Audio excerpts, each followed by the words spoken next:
hell? Is that a stiff? Darling, you can count me out. No way. Are you sure you want me to count you out? Because there's no stiff here. Yet. Hey, whoa there. No, darling. Count me in. All the way. 100%, yeah. Is he asleep? Sort of. I just wanna scare him a little. Make him pay. What? What did he do to you? He stole from me. But something important, right? Everything. What do I have to do? Wait.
A toast?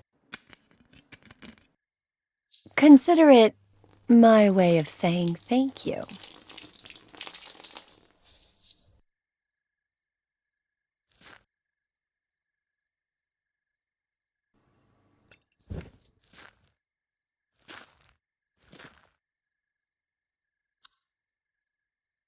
See you in the insane asylum, sweetie.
Not me. Not now.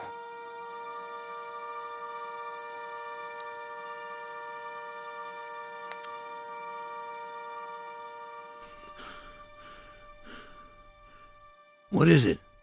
In your hand or in your vein?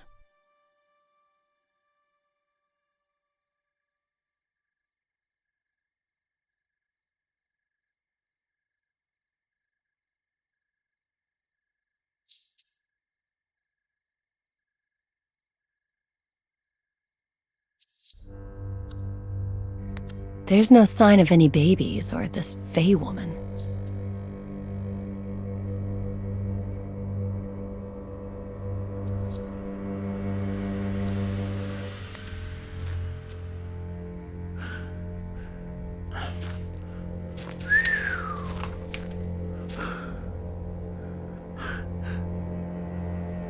It's a lot of money. If you mention any of this to anyone, you won't have time to spend it.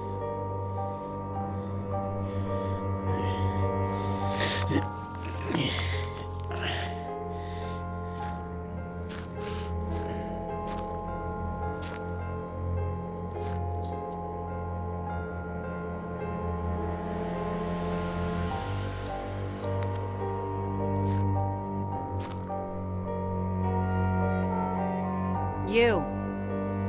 Come.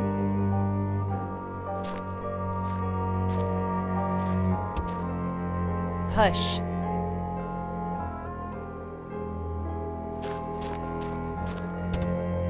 Come on.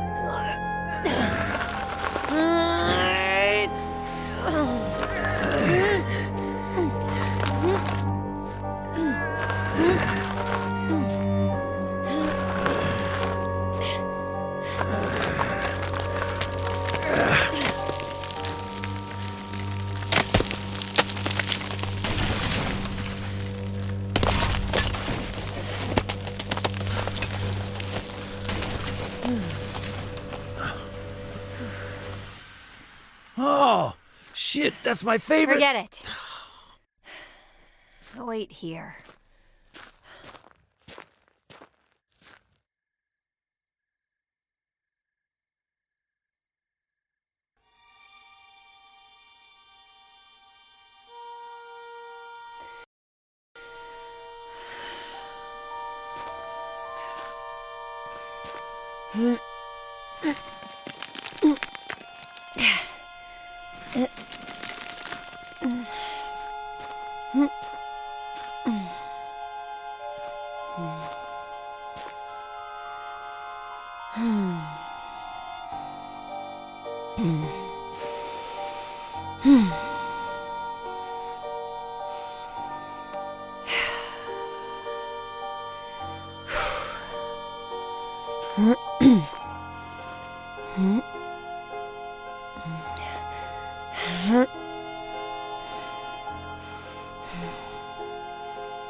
He'll wake up.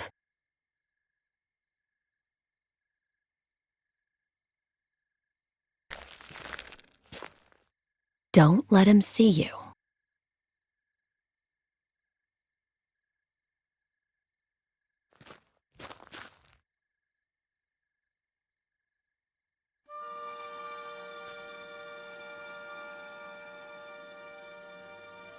He'll end up coming towards me. Follow him.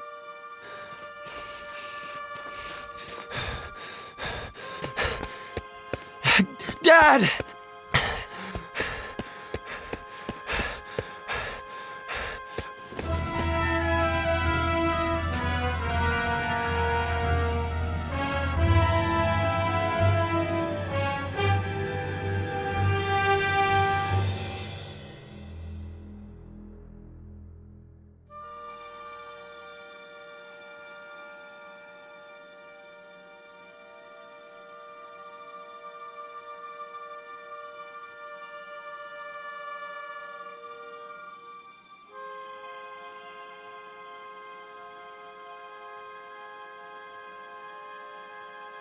Make sure he doesn't kill himself. Let go! Let go of me!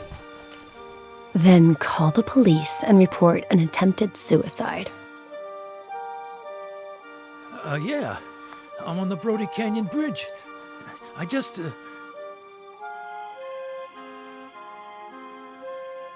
I just saved the life of some guy who was trying to jump off the bridge. And, they came. And that's it.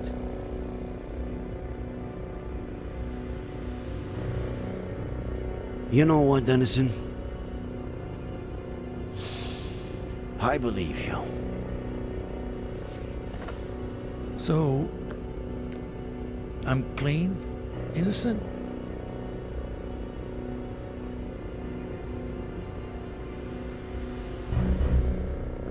How could you have left out the part about the baby? What baby?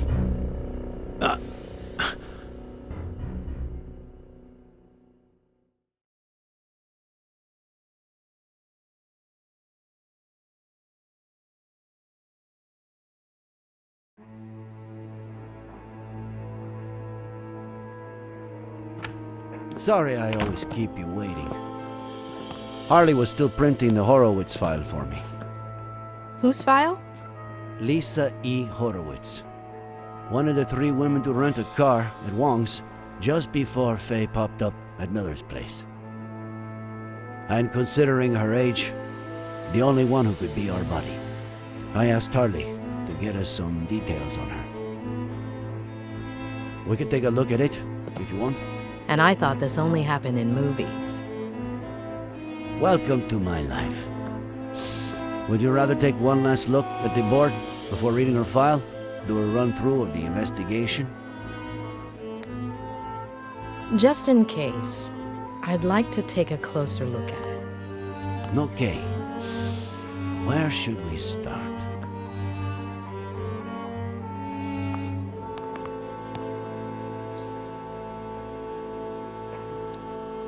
We know for sure that the bullet that killed Samuel Franklin came from the gun found in Miller's wrecked car, and which we now know was planted there by Faye. It's no secret that she wanted to frame Miller. So she may possibly be the murderer, but why did she kill him? What did Samuel Franklin do? What did he know? Frankly, after 4 days of searching, I'm starting to lose hope. I really want to believe she's still alive, but... We should prepare for the worst. yeah, shit. Adam.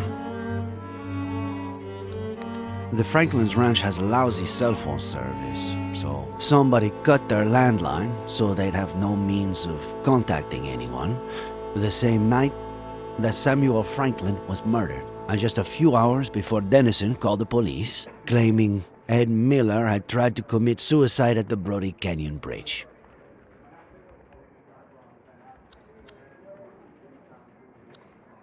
Ed has several issues that are not usually seen together. To start with, the death of his family at the hand of his father. which contributed to his becoming the most cynical patient I've ever treated.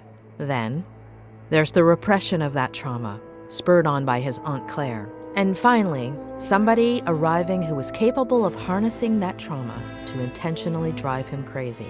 And is that the case? Is he crazy? Crazy is a very relative term, but if Faye's aim was to strip him of his sanity, she did not manage to do so.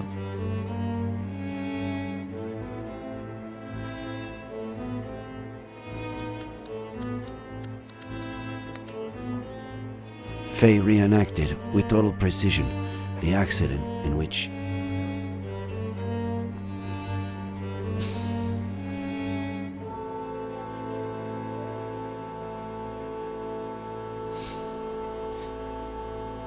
which Maddie Miller died, as well as her daughter. Ed Miller claims that his daughter, the new Jenny, was in the car. But the only evidence we have of her existence is a picture found on Faye's phone. On top of that, Faye wanted to make extra sure to frame Ed, so she planted a gun in the car, the exact same one that killed Samuel Franklin, and a bottle of whiskey, which is exactly what John Miller had been drinking before he killed himself.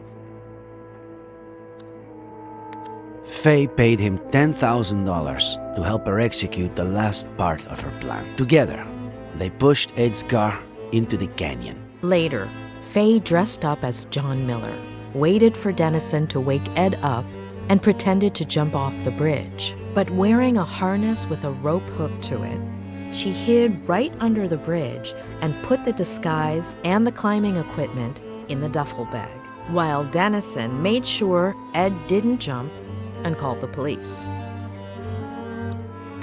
There was a men's suit and a bag we found under the bridge, which Faye wore to look like John Miller, who'd committed suicide by jumping off the same bridge. There was also a neuroleptic, likely used to put Ed Miller to sleep. Rock climbing equipment, key to a vehicle we have yet to identify. Maybe it was her getaway car. Maybe. We know that on October 8th of last year, she showed up at Miller's house, slept with him, and vanished, only to show up a year later with a kid, Jenny, supposedly the daughter of Miller, who she's been gaslighting and drugging for weeks, disguised as his mother. Her motive? Revenge. According to what she told Dennison, he had taken everything away from her. Do you think that could have happened? Ed himself says that he doesn't like commitment and that he hasn't always treated women well. Though it pains me to say this, I think so. But the thing that puzzles me the most is, why did her plan backfire? Did she just slip and that's it? Did she get her revenge and then decide to end it all? Or what are we missing? Well, I'd say I've got a pretty clear picture. Let's look at the file. Great.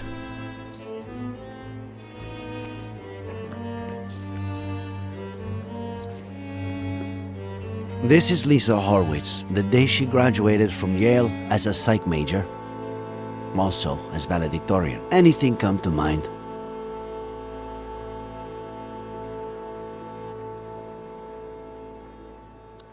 This isn't her best picture, but it's pretty clear this could be the same person.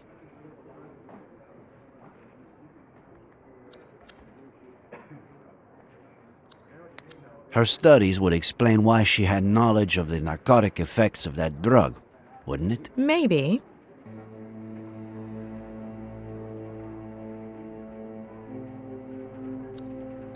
Faye told Ed that she just graduated as a psych major. So, it all adds up. Let's see what the file says. Daughter of Peter and Marlene Horowitz, upper middle class. They were well off. They both died when Lisa was a little girl. Should we stick the picture on the board or skip to the next one? I can see a few connections here. You're the boss.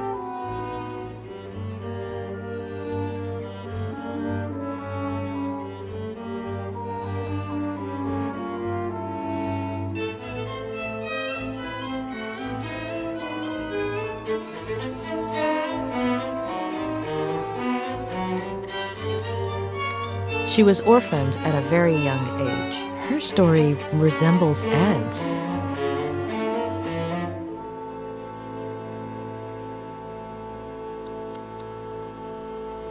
I guess her family's social standing explains why a 23-year-old girl would have $10,000 on hand to give to Dennison. Right. Though, with everything she seems to have done, I wouldn't be surprised if she got the money through other, less legal means. They didn't die in a car crash, did they? No. Cancer. Colon and throat. Within the span of about 2 years. Now for the fun part. After her parents' death, she became depressed. Self-harm, suicide attempts. She spent several months in the New Jersey Psychiatric Hospital. Possibly the most expensive one in New England. Rings a bell. I think a patient of mine went there. Who was it? The night before she was going to be released, her best friend from the hospital got drunk and jumped off the roof of the building. Isn't it odd that her best friend from the hospital killed herself by jumping off a building and that she ended up the same way? Yes. Maybe she jumped too. Maybe she was trying to emulate her. But why?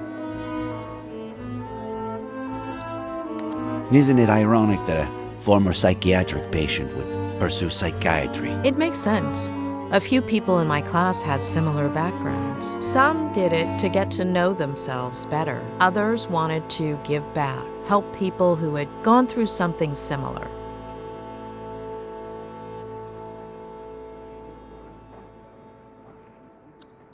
Did Ed Miller, after everything that happened to him as a kid, never go to a psych hospital? He almost did, but his Aunt Claire kept it from happening. She took him home to San Bernardino and essentially brainwashed him, burying most of his negative memories.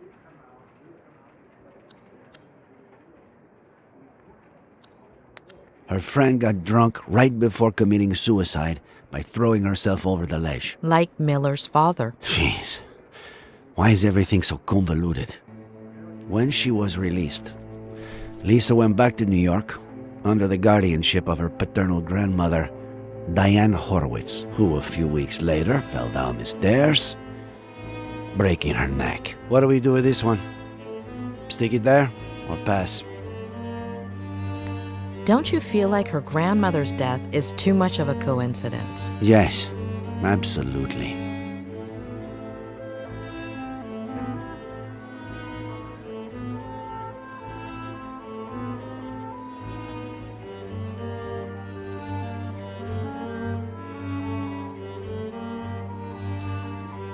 What does this woman have against the elderly? Why does she go through so much trouble keeping Miller alive, but then go and kill his neighbor like it's nothing? This is from a couple of years ago. A climbing wall in her neighborhood in New York.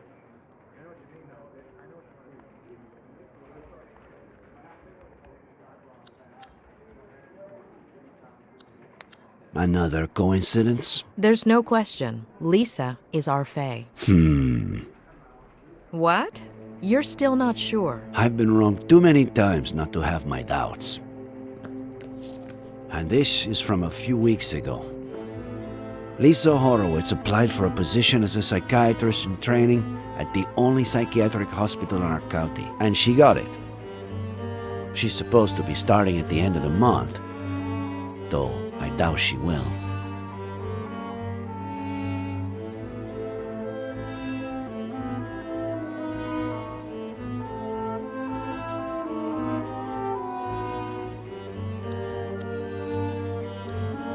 Why would a wealthy young woman from New York with an outstanding academic record want to work at a hospital with such a poor reputation and so far from home?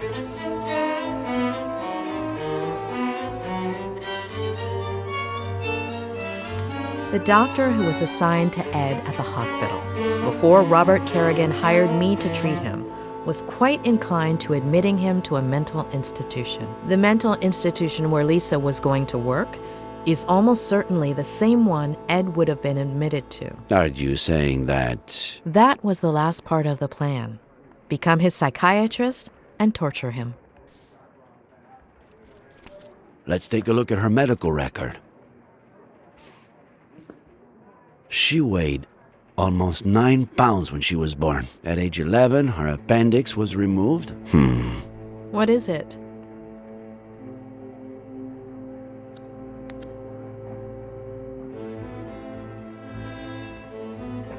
Let me make a quick call, just to double check.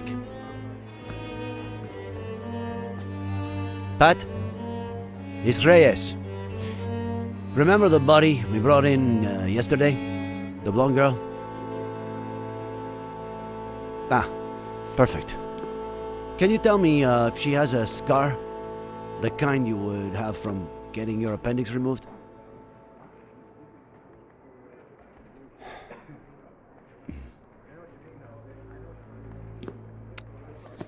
Are you sure? Okay. Thanks, Pat. I can't believe it. It has to be her. It's her. But no. No. We were so close. I'm sorry. It happens a lot. You think you have a bite, you tug at the line, and all you have to do is reel it in, but just at the last minute.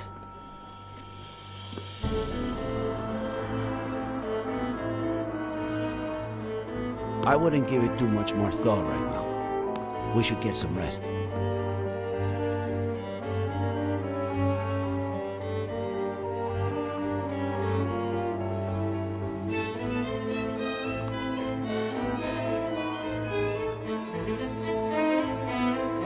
It wasn't my patient. Who? What are you talking about?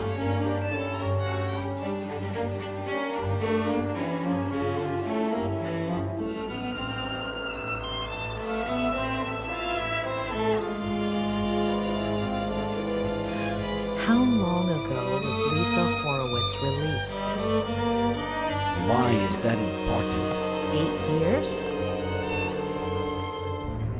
8 years. What was her friend's name? The one who committed suicide. Veronica Garrigan.